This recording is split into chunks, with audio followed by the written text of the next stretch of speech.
ये लिक्विडिटी जो FIS pull out कर रहे हैं वो लिक्विडिटी ज़रूर वापस आ जाएगी जब यूएस एक्चुअली रिसेशन में चली जाती है। आपको मार्केट में ये सोचने की ज़रूरत है कि लिक्विडिटी क्यों बाहर जा रहा था, क्योंकि यूएस में इंटरेस्ट रेट्स बढ़ रहे थे और यूएस की ग्रोथ स्ट्रांग दिख रही थी। फेड भी लिक्विडिटी को विड्रॉ करके रेट हाइक की बात कर रही थी, तो सब ने सोचा कि मैं वहाँ बोरो करके यहाँ करूँगा, मेरी कॉस्ट ऑफ बोरिंग बढ़ रही है और मेरे को यहाँ डिप्रिसिएशन का डर है। अब क्या हो रहा है कि हाँ, वहाँ पे स्टैगफ्लेशन के बाद रिसेशन की बात जो हो रही है, तो दो चीज़ समझिए, ग्रोथ ढलेगा तो फेड के पास भी, अभी कल के फेड के मिनट्स भी देखिए क्या बोला उन्होंने, 75 बिप्स की रेट हाइक हो रही थी, अभी बोल रहे नहीं हो रहा है, क्योंकि फेड अभी जब डिमांड उधर इफेक्ट हो रहा है तो Fed can't do rate hike. On the contrary 6 महीने के अंदर मैं सोच रहा हूं कि फेड पूरा ये रेट हाइक का साइकिल बंद करके वापस लिक्विडिटी इकोनॉमी में घुसाने की कोशिश करेगी और तब वो पैसा ट्रिकल होके मार्केट्स को आएगा।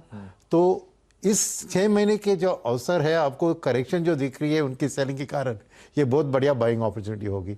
और सेकेंड चीज़ ये है कि रिसेशन में क्या होता है कि आपको जो ऑयल की दाम या वो वाली दाम, इंपोर्टेड इन्फ्लेशन कम होगी।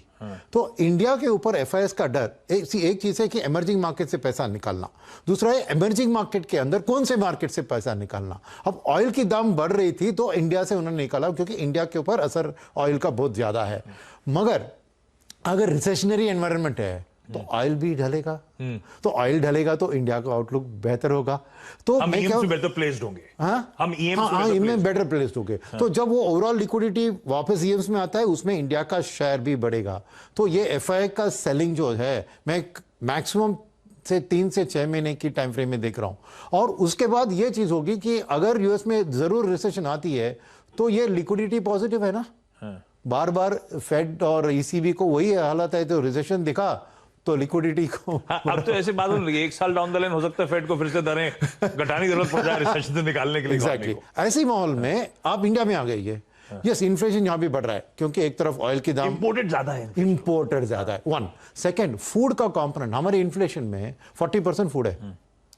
फूड में हमारी इंपोर्टेड इन्फ्लेशन खाली 10% है। खाली वो सनड्रॉप और सनफ्लावर ऑयल और थोड़ी भी सोयाबीन ऑयल, बाकी हमारा डोमेस्टिक है।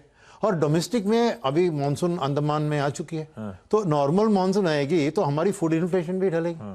तो डोमेस्टिकली इन्फ्लेशन है हाई, मगर ग्रोथ में 7.2 से मे बी 6.5 तक आ सकता है।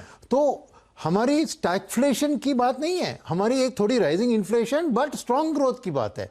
तो ये ग्रोथ इन्फ्लेशन की ट्रेड ऑफ की बात करते हैं ना, इंडिया में उतना प्रॉब्लम नहीं है आरबीआई को एक्शन लेने में। यूएस में क्या हो गया, स्टैगफ्लेशन में ना वो रेट को कटा सकते हैं ना रेट को हाइक कर सकते हैं, वही त्रिशंकु सरगम की बात होती है।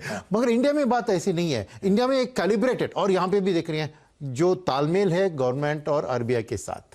एक तरफ उन्होंने थोड़ा रेट हाइक किया, फिर गवर्नमेंट ने पेट्रोल का दाम कटवाया। तो कोऑर्डिनेटेड एक्शन होने के कारण मेरे ख्याल में इंडिया के नॉमिनल जीडीपी 13 to 15% के रेंज में चलेगी, तो नेचुरली अर्निंग्स भी वही रेंज पे चलेगी, सेक्टर टू सेक्टर डिफरेंस होगा। तो ऐसी हालत में एक 14 to 15% नॉमिनल जीडीपी वाली मार्केट में एफआईएस क्यों नहीं पैसा डालेंगे।